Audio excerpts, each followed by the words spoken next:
Hola, mi nombre es Santiago López Malo y en el video de hoy les voy a hablar acerca de filtración glomerular. Antes de hablar de la filtración glomerular, les quiero hablar acerca de generalidades del riñón. El riñón primero va a tener una corteza y una médula. Dentro de la médula se van a encontrar las pirámides o pirámides de Malpighi. Estas van a tener los cálices menores, cálices mayores, continuados por la pelvis renal. Los uréteres van a recoger toda la orina que llega de la pelvis renal y lo van a almacenar en la vejiga. Ahora les quiero hablar acerca de su irrigación. El riñón va a tener una irrigación de la arteria renal. Esta va a provenir directamente de la aorta. Después la arteria renal se va a dividir en arterias segmentarias. Estas después se van a dividir en arterias interlobulares.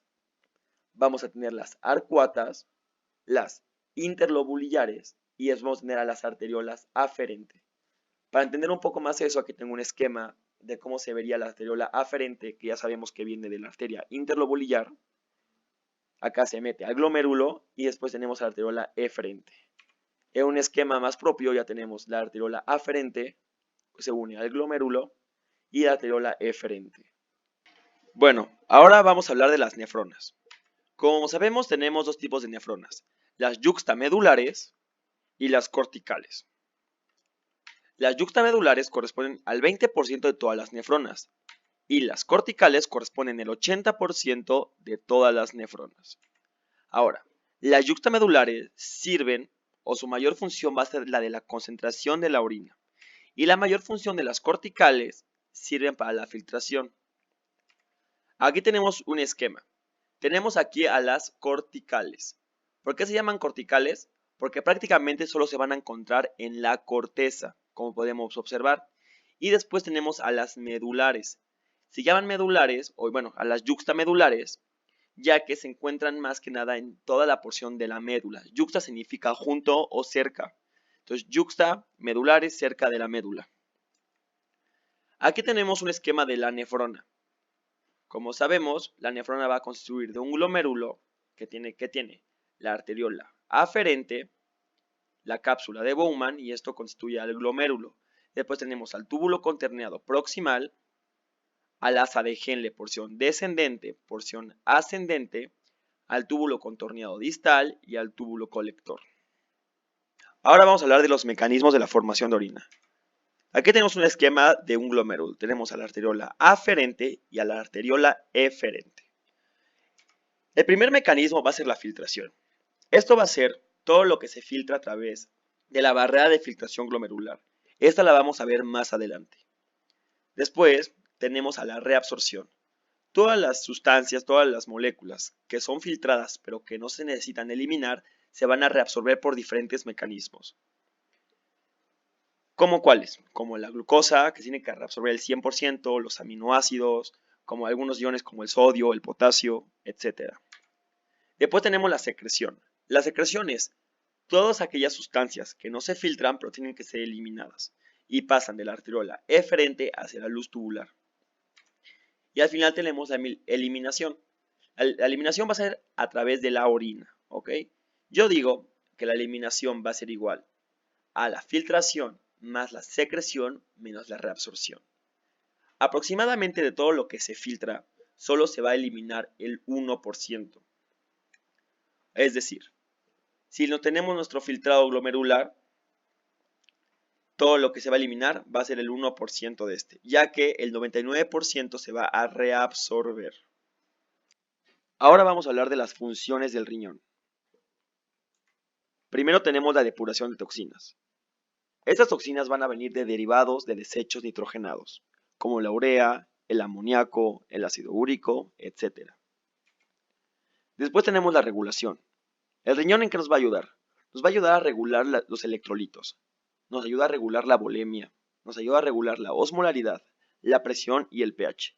Todos estos los hace mediante mecanismos específicos. Después tenemos funciones hormonales. El riñón va a liberar renina y este nos va a desencadenar el sistema renina-angiotensina o renina-angiotensina-aldosterona. Depende si es a mediano plazo o a largo plazo.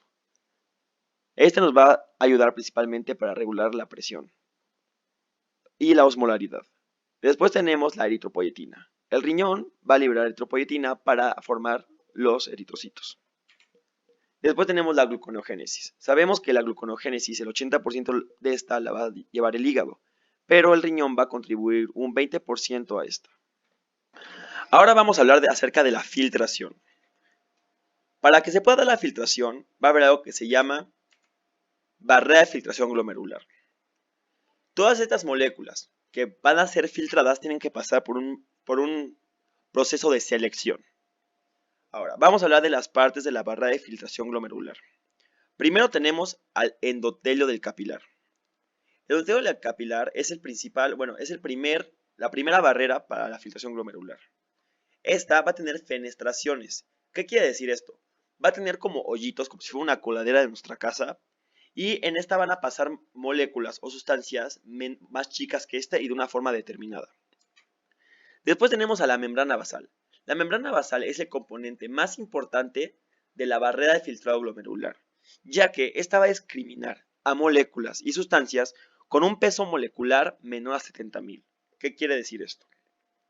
Moléculas con un peso molecular menor a 10.000 van a pasar muy fácilmente. Moléculas de un peso molecular entre 10.000 y 60.000 van a pasar, pero de una manera mucho más lenta y complicada. Y ya moléculas con un peso molecular mayor a 70.000 no van a poder pasar a través de esta. Después tenemos a los podocitos. Los podocitos van a estar sobre la superficie de la membrana basal. Los podocitos van a tener un papel muy importante, ya que estos van a tener una carga negativa. ¿Qué quiere decir esto? Que solamente va a dejar pasar cargas positivas. A las moléculas de igual carga las va a repeler. Ahí están los podocitos. Ahora tenemos aquí una microfotografía de la barrera de filtrado glomerular. Primero tenemos al endotelio del capilar. En estas, como podemos ver aquí, tenemos a las fenestraciones por las cuales van a pasar estas moléculas. Después tenemos a la lámina basal, que ya dijimos que va a dejar pasar a partículas o moléculas con un peso molecular determinado. Y después tenemos a los podocitos, como podemos ver aquí. Estos podocitos ya sabemos que van a tener una carga negativa y van a pasar al final al espacio de Bowman, que va a estar aquí, moléculas con una carga positiva. Ahora les quiero hablar de las fuerzas de Starling. Estas fuerzas van a ser un determinante para la filtración glomerular. Primero les quiero hablar acerca de la presión hidrostática del capilar. Esta presión va a ser la única que va a favorecer la filtración glomerular en el riñón. Esta va a ser aproximadamente 60 milímetros de mercurio, lo que podemos decir que es un equivalente al 60% de la presión arterial media. Esta presión va a oponerse a la presión coloidosmótica del capilar, a la presión hidrostática del espacio de Bowman y en ocasiones a la presión coloidosmótica del espacio de Bowman. Ya les hablé de la presión hidrostática del capilar, que va a ser una presión que va a favorecer el filtrado glomerular. Después tenemos la presión hidrostática del espacio de Bowman. Así como hay una presión que quiere entrar a este espacio, va a haber una presión que quiera salir a este espacio. Esta va a ser una presión que contrarreste. Esta va a ser aproximadamente 18 milímetros de mercurio. Después tenemos a la presión coloidosmótica del capilar. Todas las proteínas, todo lo que no se filtra, va a ejercer una presión opuesta. Esa presión también va a contrarrestar el filtrado glomerular. Entonces, rectificamos. Tenemos la presión hidrostática del capilar, que es de 60 milímetros de mercurio. La presión hidrostática del espacio de Bowman, que es de 18 milímetros de mercurio. La presión coloidosmótica del capilar va a ser de 32 milímetros de mercurio. Y ojo aquí, en ocasiones, cuando nuestra filtración glomerular no es la adecuada, se van a empezar a filtrar proteínas y se va a ejercer una presión coloidosmótica del espacio de Bowman. Esta en personas sanas tiene que ser de 0, pero cuando hay personas que su filtración glomerular no es la adecuada, esta presión coloidosmótica del espacio de Bowman va a empezar a incrementar. Entonces, en una persona sana podemos decir que la presión neta de filtrado, la presión que nos va a ayudar a la filtración glomerular va a ser de 10 milímetros de mercurio. Sería restando la hidrostática del espacio de Bowman y la coloidosmótica del capilar a la presión hidrostática del capilar. Ahora vamos a hablar de la tasa de filtrado glomerular. El corazón tiene un gasto cardíaco de aproximadamente 5 litros por minuto. De todo este gasto cardíaco, solo un 24% va a llegar al riñón, a la arteriola aferente. Y a esto se le conoce como flujo sanguíneo renal, que es aproximadamente de 1200 mililitros por minuto. Ahora, de toda esta sangre que llega, solo el plasma se va a filtrar. Como sabemos, el plasma va a estar compuesto por un 90% de agua, 7% de proteínas y 3% de sales y minerales. A todo esto que se filtra, se le va a conocer como flujo plasmático renal. Ahora, esto va a ser equivalente a un 52.5%, que es equivalente a 630 mililitros por minuto. De toda la sangre que llega al riñón, solamente 630 mililitros por minuto van a estar filtrándose. ¿Ok? Y bueno, como sabemos, el plasma va a tener diferentes compuestos. Las proteínas no se van a filtrar, van a haber algunos sales y minerales que no se van a filtrar, y por esto la tasa de filtrado glomerular va a ser de 125 mililitros por minuto. Obviamente hay otros factores que se involucran en el filtrado glomerular, como son las fuerzas de Starling que ya vimos. Ahora, como ya sabemos, la tasa de filtrado glomerular va a ser de 125 mililitros por minuto. Obviamente, no todo esto se elimina. Como ya vimos, el 99% de esto se va a reabsorber. Porque imagínense, en una hora se van a estar filtrando aproximadamente 7 litros y medio. En un día se van a estar filtrando 180 litros. En un solo día se filtran 180 litros. El 99% de esto se va a reabsorber para que al final del día nos dé una eliminación de aproximadamente 2 litros en un día.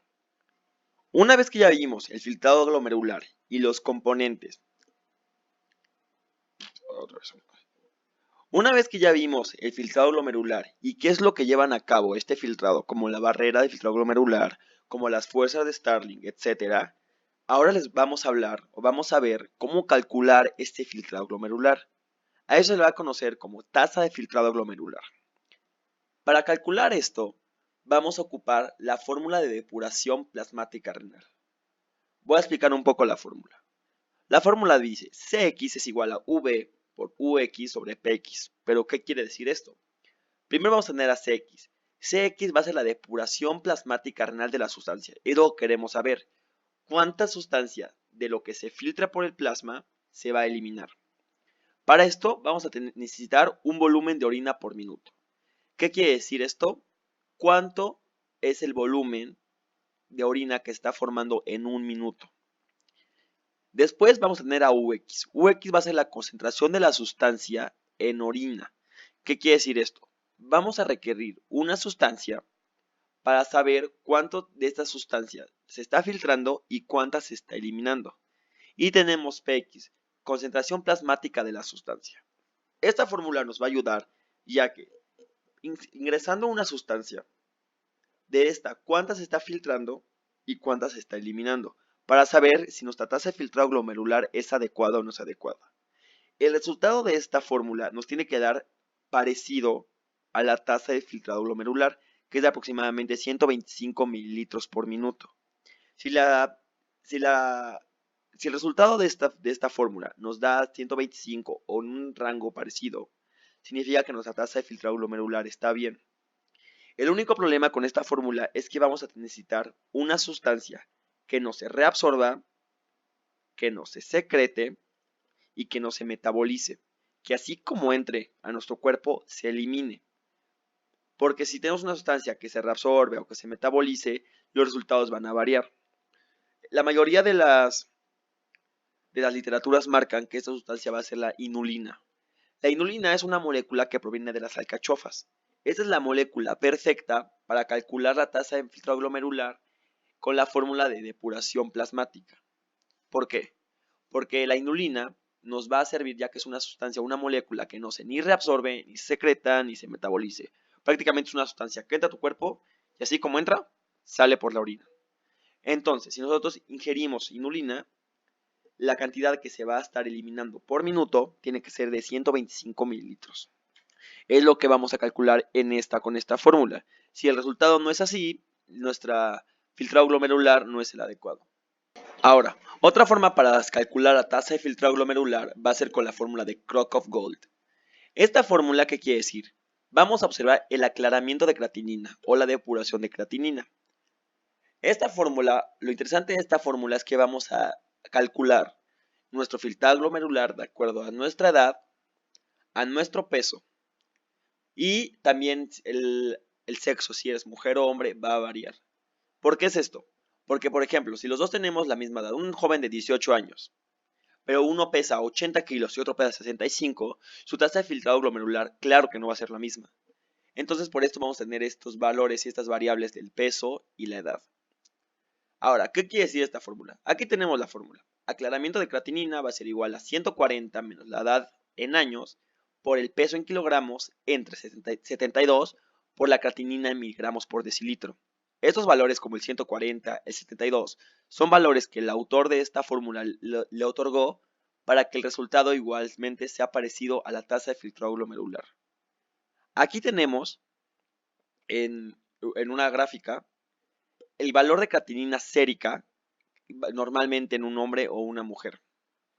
Entonces, si tú eres una mujer y tu creatinina sérica está entre este rango, significa que está bien. Haces la fórmula y tiene que dar aproximadamente la tasa de filtrado glomerular.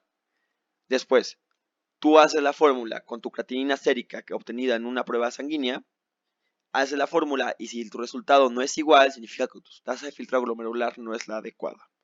Entonces, esta fórmula no es tan certera, marcan algunas literaturas, ya que la creatinina es una sustancia que se metaboliza demasiado. Entonces, no siempre va a ser la adecuada. Sí, en mi opinión, la mejor opción es la inulina con la fórmula de depuración plasmática renal.